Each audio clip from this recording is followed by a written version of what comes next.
Vamos lá, gente, vamos voltar. O segundo tema da aula, alistamento eleitoral. Sobre a reforma, é bom, a gente vai falar ao longo das questões, mas logo de antemão já vou deixar avisado o seguinte: mudou uma questão com a Lei 13.165 em relação a aquelas pessoas que estão no exterior, estão sem a quitação eleitoral e querem renovar o passaporte. Pela legislação eleitoral, pelo Código Eleitoral atual, era omisso. Eu trabalho na Justiça Eleitoral já há 8 anos, como o Alexander falou. A Polícia Federal já fazia o procedimento que agora foi positivado na lei. Quando a pessoa estava fora do país, estava não quis, por exemplo, deixou de votar, o título dela era daqui, a gente vai falar mais à frente. Ela deixou de votar. No exterior você não pode pagar a multa, né? As repartições consulares não recebem essas multas eleitorais. Só que o passaporte dela venceu. Aí o que ela faz? Ela tem que ir à Polícia Federal para tirar o passaporte novo. E uma das questões para tirar o passaporte pelo Código Eleitoral é estar em dia com as obrigações eleitorais. Quando a Polícia Federal iria fazer o passaporte, dava pendência. Hoje está positivado na lei, a lei 13.165 de 2015, botou no Código Eleitoral um parágrafo específico para dizer que a pendência de quitação eleitoral que impeça a tirar o passaporte não se aplica às pessoas que estão no exterior. Então, aquelas pessoas que estão no exterior e por algum motivo deixou de votar, deixou de ficar e teve o passaporte vencido, ela tem que renovar o passaporte para voltar ao Brasil ou para permanecer no exterior. Esse passaporte vai ser emitido com uma observação dizendo que a pessoa, ao ingressar no país, ela vai ter que regularizar em até 30 dias a situação dela eleitoral. A lei positivou a questão de que ela está dispensada da quitação eleitoral. A Polícia Federal já fazia isso hoje, antes da lei. Então, a pessoa, quando ia tirar o passaporte, por exemplo, nos Estados Unidos, estava vencido o passaporte dela, ela estava não quis com a Justiça Eleitoral, ela tirava o passaporte, o consulado americano, o consulado brasileiro nos Estados Unidos dava o passaporte para ela e botava uma mensagem no passaporte dizendo que o eleitor, ao ingressar no país, teria 30 dias para regularizar a situação dela junto à Justiça Eleitoral. Isso agora foi positivado na lei. Então vamos lá, o tema agora é alistamento eleitoral. Eu não vou começar pelas questões não, eu vou fazer primeiro uma introdução, porque o que acontece? Pelo que eu vi nas questões, fundamentalmente tem algumas questões do Código Eleitoral, mas o Código Eleitoral em relação ao alistamento, ele é um pouco ultrapassado. Você vai pegar algumas questões dele e vão ser adaptações que vão ter na 9.504 ou na resolução 21.538, que muda-se alguns prazos, muda-se algumas nomenclaturas, e aí são complementadas por essas modificações. Então, o que acontece? Algumas questões de prova, eles pegam no detalhe que estão no Código Eleitoral, mas que a maioria delas está na 21.538. E assim, questões muito técnicas em relação ao número da operação, por exemplo, que tem caiu uma questão para juiz, que o juiz precisava saber qual eram os números da operação de alistamento, transferência, revisão, né? Então eu vou fazer primeiro uma tabela comparativa. Alistamento,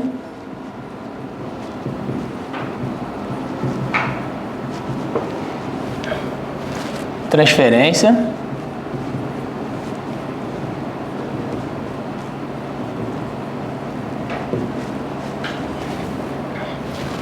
revisão, segunda via. Essas são as 4 operações eleitorais: alistamento, transferência, revisão e segunda via. A revisão não tinha no Código Eleitoral. Ela foi introduzida, regulamentada na resolução 21.538. A gente vai ver mais à frente o que ela é. Alistamento é o ato originário de tirar o título de eleitor. É aquele primeiro título de eleitor, quando a pessoa, em regra, tem 18 anos de idade, ele vai tirar, ou ele está na fase de voto facultativo, que seria a partir dos 16 anos, ou ele teve um título de eleitor e essa inscrição dele, por algum motivo, ela teve uma decisão judicial que determinou o cancelamento dessa inscrição. Nesse caso, vocês vão ver na 21538, o nome desse AS é o AS 450, isso caiu numa prova, né? a operação, a inscrição de alistamento, ela vai ser feita para quem nunca teve título ou para quem, já tendo o título, essa inscrição que está no cadastro eleitoral está cancelada por decisão judicial, ou seja, pelo AS 450. A transferência é a operação de cadastro que a pessoa faz quando ela tem mudança do domicílio eleitoral dela. Ou seja, ela mudou de domicílio eleitoral aqui, a gente entende município. Ou seja, ela era do município A e passou para o município B. Ela faz a transferência eleitoral que pode vir acompanhada com ou sem alteração de dados. Ou seja, a pessoa, além de mudar de município, ela casou. Ela mudou o nome ao casar. Ela não precisa fazer duas operações cadastrais. Ela faz uma transferência, uma revisão. Não, ela vai fazer a transferência e ao mesmo tempo que ela fizer a transferência, ela vai fazer a mudança do nome dela. Ela vai fazer a mudança do estado civil. Não precisa fazer duas operações simultâneas, ela vai fazer só uma. A revisão são as operações em que há alguma alteração cadastral apenas, ou quando a pessoa quer mudar o domicílio dela, na verdade, o local de votação ou o endereço dentro do mesmo município, ainda que seja em zonas eleitorais diversas. Como eu dei o exemplo, por exemplo, na capital do Rio Grande do Sul, na capital aqui do Rio de Janeiro, a gente tem mais de um cartório eleitoral. Mas se ele ficar tudo dentro da capital, ele só vai mudar de zona eleitoral. Ele vai da zona A para a zona B, mas ele vai continuar dentro da capital. Então ele vai fazer uma revisão. Segunda via é aquela operação quando a pessoa não mudou nenhum dado, e ele precisa do documento, título de eleitor. Ele vai proceder à segunda via. A gente vai agora fazer uma comparação em cada uma delas. Pela 21538, alistamento é a operação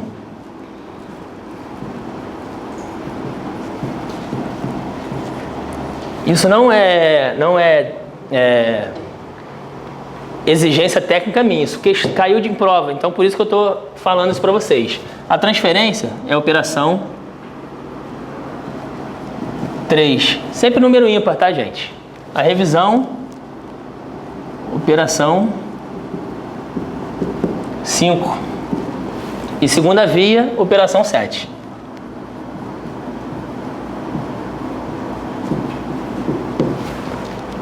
Essa nomenclatura e essas operações estão numeradas na resolução 21538. O alistamento eleitoral, quais são os requisitos dele, né?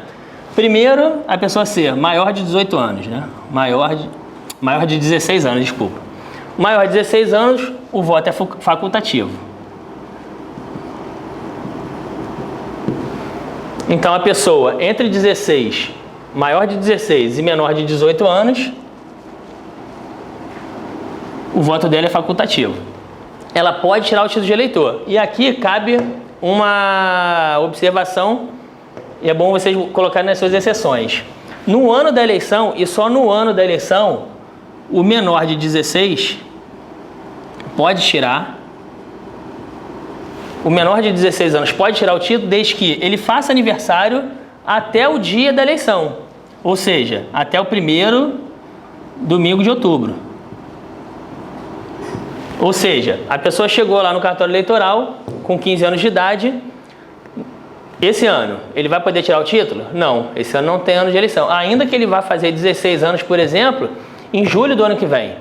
Ele pega essa regra aqui, ele vai completar 16 anos antes da eleição, mas ele está requerendo isso no ano não eleitoral. Então ele não vai poder fazer isso esse ano. Agora, em janeiro, quando virar o ano, ele já pode requerer a Justiça Eleitoral o pedido de alistamento dele.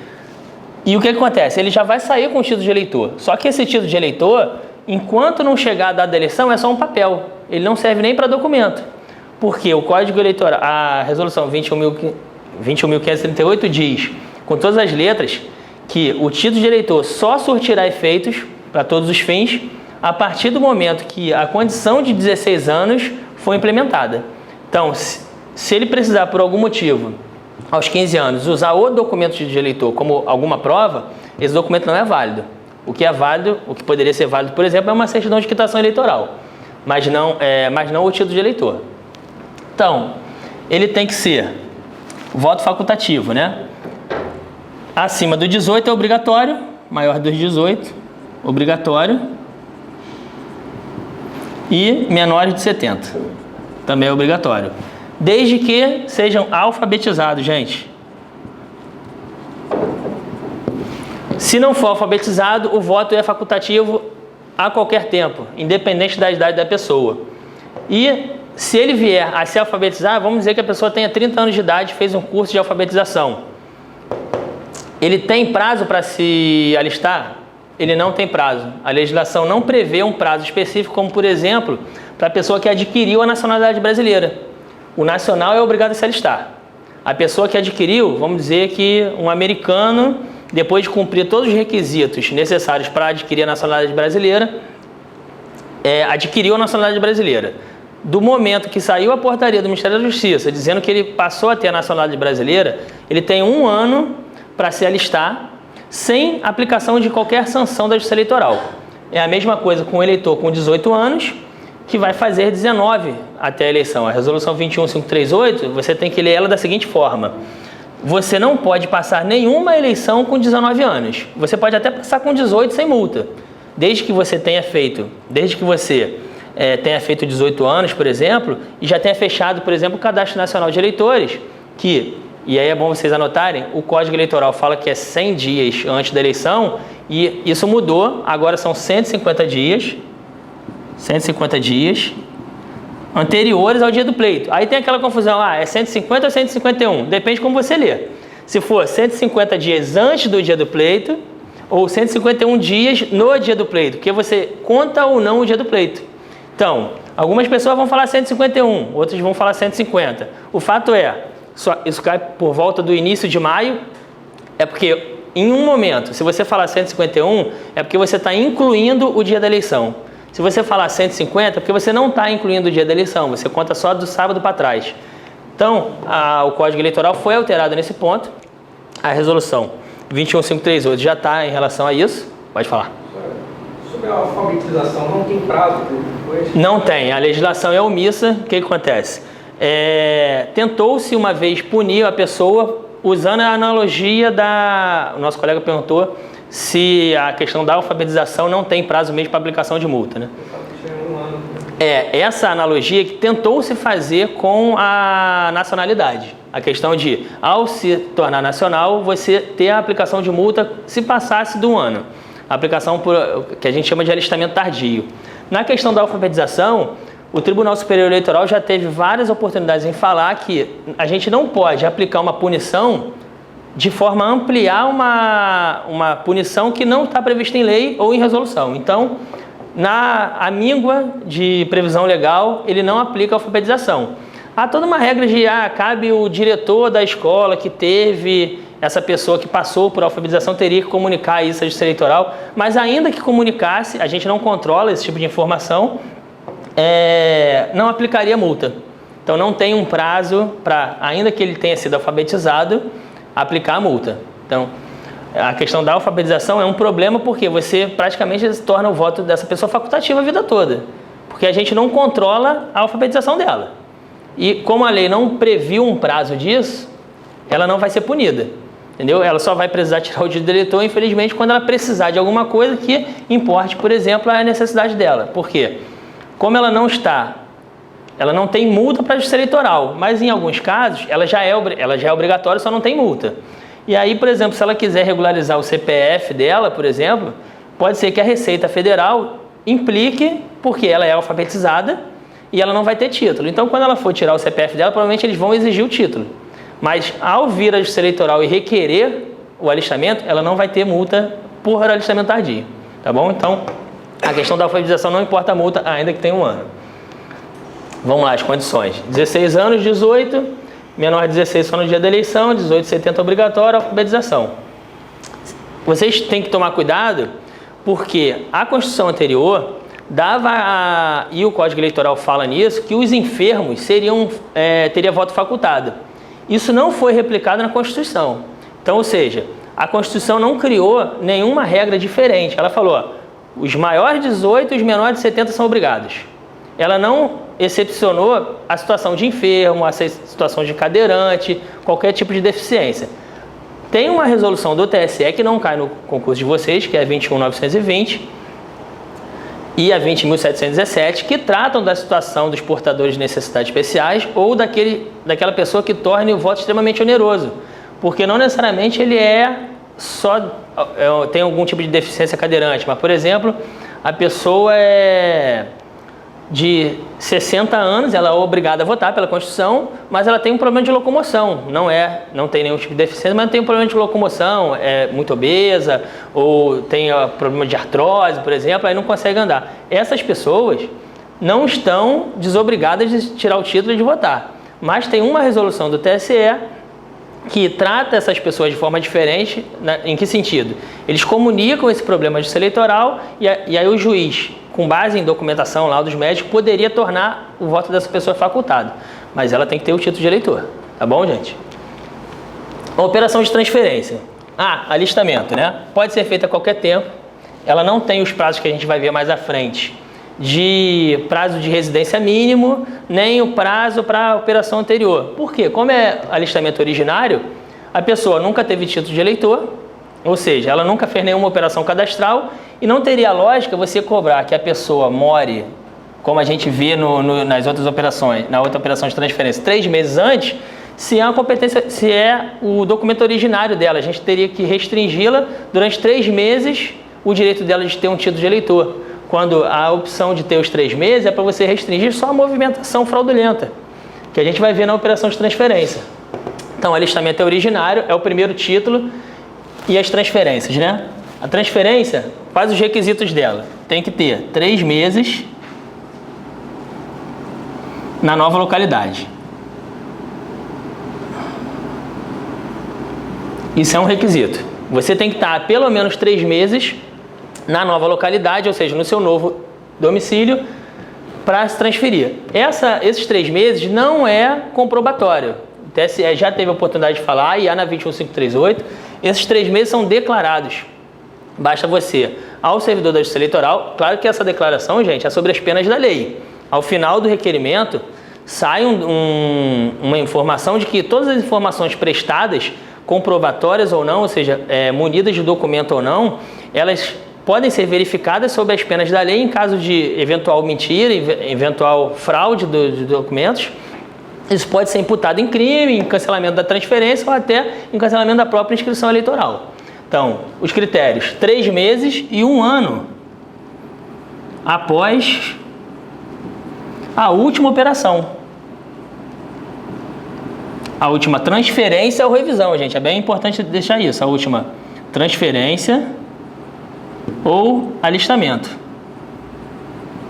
Ou seja, a pessoa poderia fazer uma revisão e com menos de 3 meses fazer uma transferência. A revisão não implica, a gente vai ver mais na frente, em bloqueio da transferência. O que implica você não pode ter assistido o teu alistamento, vamos dizer que você fez o alistamento em janeiro, você não pode transferir para outro município em junho, porque não tem 1 ano do alistamento eleitoral.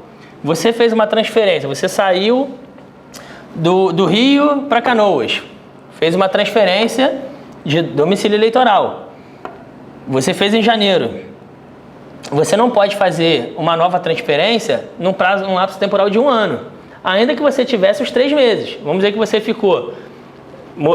tirou o título aqui no Rio de Janeiro, aí se transferiu para Canoas, ficou lá durante 4 meses, voltou para o Rio de Janeiro, ficou aqui mais 3 meses, passaram 7 meses, você quer transferir para cá. Você cumpriu os 3 meses na nova domicílio, mas não cumpriu 1 ano após a última transferência.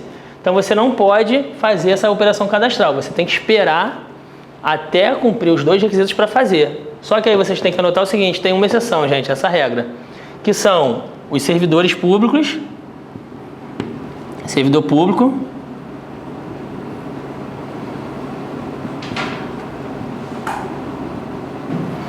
e seus familiares.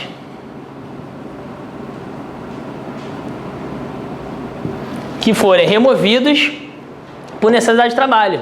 Por exemplo, um soldado das Forças Armadas saiu do Rio de Janeiro, foi para o Rio Grande do Sul. Ele não pode ser impedido de transferir a inscrição dele se foi as próprias Forças Armadas que transferiram ele de localidade. Então, excepcionalmente, essas pessoas, servidores públicos e os seus familiares, que forem movimentados com ele, né? Claro que isso não é erga omnes, não vai ser aplicado a todos os familiares dele, mas os familiares que tiverem que se locomover, ele vai poder fazer isso. E é uma outra questão também Em regra, isso é declarado. Normalmente não se pede essa comprovação, mas é aquilo, sob as penas da lei, se o juiz quiser, pelo dever de cautela dele, ele pode ir junto à repartição, por exemplo, oficiar junto à repartição a qual o servidor público está vinculado, para confirmar se realmente ele foi removido para aquela nova localidade. Mas isso é uma exceção à regra, tá bom? A operação de transferência, 3 meses, 1 ano antes da eleição. 1 ano antes. Ela cumpre o mesmo prazo desses 150 dias. A transferência também só pode ser feita 150 dias antes do pleito. Ela não pode fazer nesse período, que o que a gente chama internamente é o fechamento de cadastro. O que acontece? O porquê desses 150 dias antes, né? Além da previsão legal, né, da Lei 9.504, você tem a preparação. Por que fecha o cadastro, né? Qual é a lógica desse prazo? Você precisa preparar todo o cadastro eleitoral. Se você imaginar, nós somos mais de 140 milhões de eleitores e você, pelo menos 5% dessa população se movimenta numa véspera de eleição. Você precisa preparar tudo isso para preparar caderno de votação, as sessões eleitorais. E aí, esse prazo de 150 dias de antecedência é o prazo para a gente fazer toda essa preparação, porque a pessoa requereu com 150 dias, mas a gente ainda tem que fazer toda a preparação de verificação de documentação, fazer o batimento para ver se não tem outra pessoa no cadastro eleitoral. Essa é a lógica desses 150 dias. É você conseguir preparar para que lá no primeiro domingo de outubro tudo esteja a contento, que você consiga ir na sessão eleitoral para a qual você se transferiu e seu nome está lá bonitinho. Operação de revisão. Transferência, aquilo que eu falei, pode ter ou não alteração de dados. Ou seja, você faz a operação de transferência para adequar o seu domicílio eleitoral. Essa é a função da transferência. Mas você pode, por exemplo, no mesmo momento, mudar a sua profissão. Você pode mudar o seu estado civil. Você pode mudar o seu nome, tanto de casado para solteiro, quanto de solteiro para casado. O que você tem que se atentar é que a prova de identidade é o único documento dessas operações que tem que ser provado documentalmente. Ou seja, para você fazer alistamento, os documentos são certidão de nascimento, certidão de casamento, certificado de alistamento militar. Isso aqui é importante também para os homens maiores de 18 anos. Tem que levar o certificado de alistamento militar. De dispensa de corporação, tem que levar um documento da Justiça Militar que certifique para a Justiça Eleitoral que você está em dia com a Justiça Militar. Na transferência, esse documento já não é mais exigido. Por quê? Parte do princípio que, quando você fez a primeira transferência, o primeiro alistamento, já provou. Já teve a prova aqui. Então, quando você vai fazer uma transferência, uma revisão, uma segunda via, o Tribunal Superior Eleitoral já falou que esse documento aqui, a certidão militar, é dispensada. Então, para você fazer a transferência, ainda que vamos dizer que você fez o alistamento com 18, fez a transferência com 21, você não é obrigado a comprovar de novo que você fez o alistamento militar. Esse documento não se aplica às demais operações cadastrais. Mas, na operação de alistamento é obrigatório. Aí você vem, transferência, mudou o domicílio, pode ou não mudar os nomes, os dados. O documento aqui, é importante ter atenção, que a 21538 não dá como documento de alistamento a Carteira Nacional de Habilitação. Ela não serve, por quê? A Carteira Nacional de Habilitação não tem a nacionalidade. Então, se a gente não pode inferir que a pessoa é nacional, que é um dos requisitos para ter o alistamento, estrangeiro não pode ter título de eleitor, salvo uma única exceção, que é o português equiparado. A gente vai ver que o Brasil tem um tratado de amizade com Portugal, em que o brasileiro, se quiser ter os direitos políticos em Portugal, ele perde os direitos políticos aqui no Brasil. A mesma coisa o português, a gente tem reciprocidade. O português, ao pedir os direitos políticos aqui no Brasil, ele perde os direitos políticos em Portugal, fica provisoriamente suspenso, enquanto ele exerce aqui. Ele não vai poder exercer nos dois lugares. Só não confundir o seguinte: o português e o brasileiro, eles não têm dupla nacionalidade. Porque a dupla nacionalidade você não perde a sua nacionalidade originária. Então, por exemplo, a pessoa é brasileira e americana. Ela pode votar nos Estados Unidos e pode votar no Brasil. Não há nenhuma restrição no Brasil em relação a isso. Agora, se ela é portuguesa e quer exercer os direitos políticos dela aqui, ela não tem nenhum vínculo com o Brasil, salvo a residência aqui, ela pode votar aqui para o Brasil, mas ela deixa de votar em Portugal. É diferente da dupla nacionalidade. A transferência, como eu falei, muda de domicílio e pode ou não mudar os dados. A revisão, ela não muda de domicílio, ela precisa, quais os requisitos dela, né? É só o desejo do eleitor em alterar os dados, é alteração de dados. A revisão é para isso.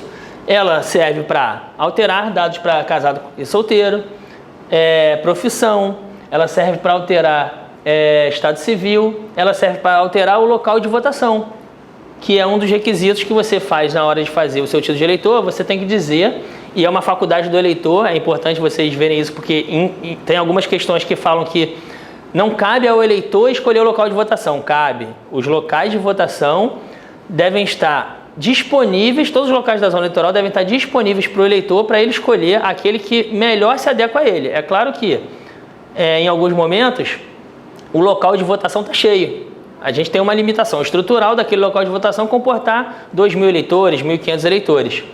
Então, às vezes o local de votação compõe os locais da zona eleitoral, mas o eleitor não pode escolher aquele por estar preenchida as vagas que tem naquele local. Mas a relação tem que ficar disponível e ele tem a possibilidade de escolher o local de votação. Então, ele pode alterar dados, escolher o local de votação,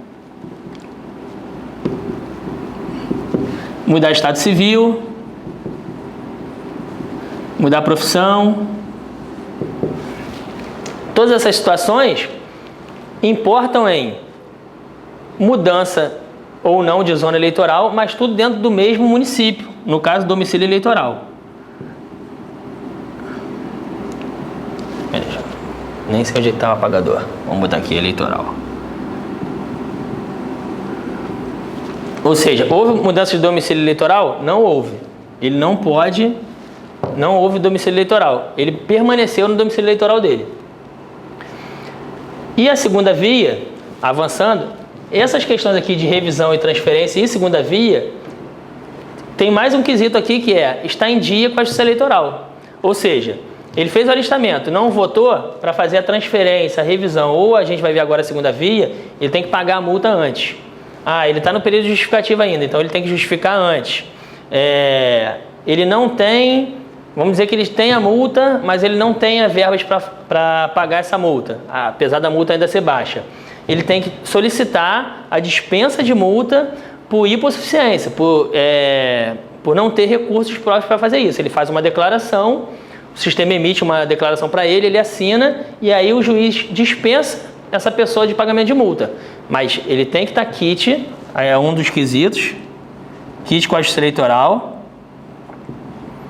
aqui e aqui, tem que estar quite também.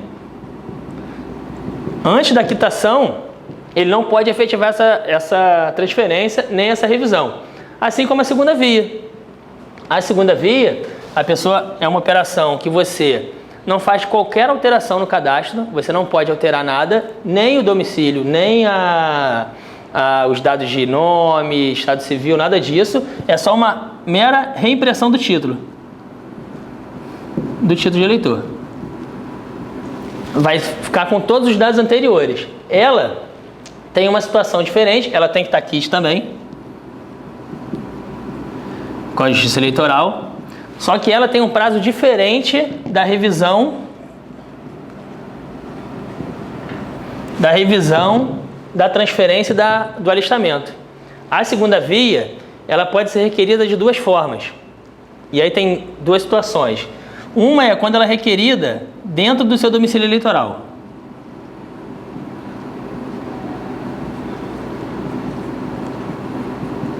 Dentro do domicílio eleitoral, o prazo para ela é até 10 dias antes da eleição. 10 dias antes da eleição,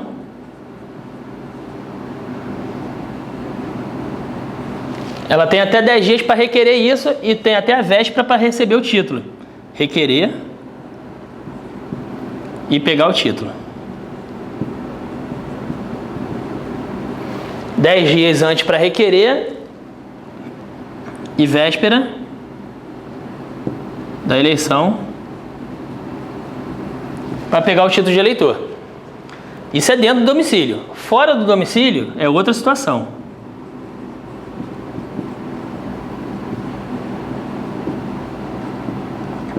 Fora do domicílio, ele tem prazo de 60 dias para requerer. Requerimento. 60 dias antes do pleito. E pegar o título, ele vai ter que informar se ele quer pegar o título na zona eleitoral onde ele requereu, ou seja, fora do domicílio dele, ou na zona eleitoral dele de inscrição. Tem que ser a mesma véspera, né? Só que ele vai ter que optar na hora do requerimento. Vamos dizer que ele esteja na zona A, requereu na zona A. Ele vai dizer se quer receber o título na zona A mesmo, receber o título na zona A, ou receber na zona B. Ele vai ter que optar no momento do requerimento. O que pega aqui é o prazo. Se ele requerer dentro do domicílio, na própria zona eleitoral, ele é da zona A e requereu na zona A. Ele pode fazer isso até 10 dias antes do pleito e vai pegar na véspera. Se ele requereu se ele requereu fora do domicílio eleitoral, ele é da zona A e requereu na zona B, que fica em outro domicílio. Ele vai pegar, ele só pode fazer isso 60 dias antes, vai pegar na véspera. Entendeu a diferença? A questão é essa. Da segunda via, também precisa de quitação eleitoral, como eu já falei aqui, e não pega esse prazo de 150 dias. O cadastro não fecha por quê?